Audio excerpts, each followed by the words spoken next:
Ad-libbing is one of my favorite voiceover topics, but I want to help clarify a couple things about it because it's commonly misunderstood. When I say ad-lib, I'm not talking about changing a script or adding words to it. That's a no-no. We can't do that. The script has to be intact and we have to honor its integrity, okay? When I talk about voiceover ad-libs, I'm talking about noises. This is one of my favorite classes to teach. It's one of my favorite techniques. I love working with students on this.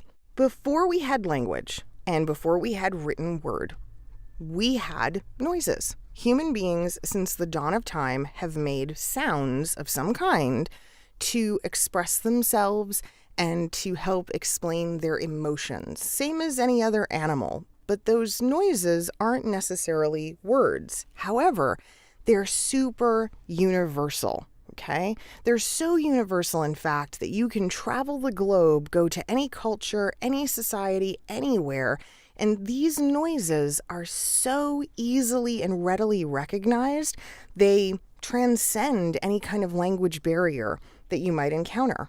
So what are they? Sighs, moans, groans, giggles, yawns. All of the sounds that people make in everyday regular conversation.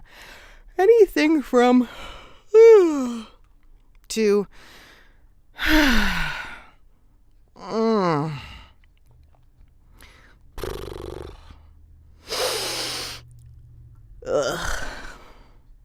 It just goes on and on and on and on.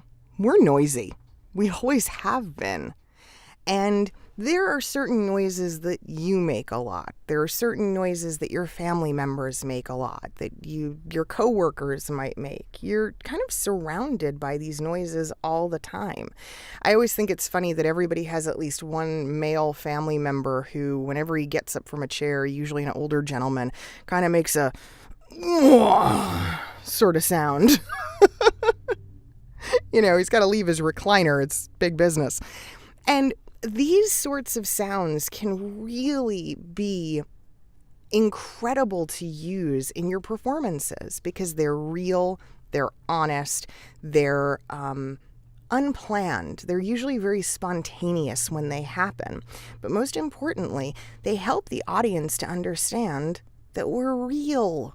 Right? And we have all these clients that want real people, real, everyday, natural deliveries. There's nothing more real than this. Because guess what? Announcers don't do this. Announcers are so perfect and so polished. This is just one technique in a series that I call muddying your read and dirtying it up, basically, to make it sound as genuine as you possibly can.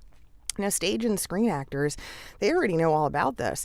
They use these techniques all the time. It's long overdue that voice actors incorporate this more into their day-to-day practices. So here's a list of some of these different noises that you can borrow and feel free to bring into your booth and use at your leisure and add to it. Add your own noises. Create a list of noises so that when you're in the booth and you're looking at a piece of copy, you've got kind of this noise key at your disposal so you can just sort of scan it and pick one or two that works well for you. Now, keep this technique very sparing, okay? It's kind of like hot sauce. You just need a couple drops, all right? You don't want to overload it because then it becomes too contrived and distracting. But I hope you have fun with this technique.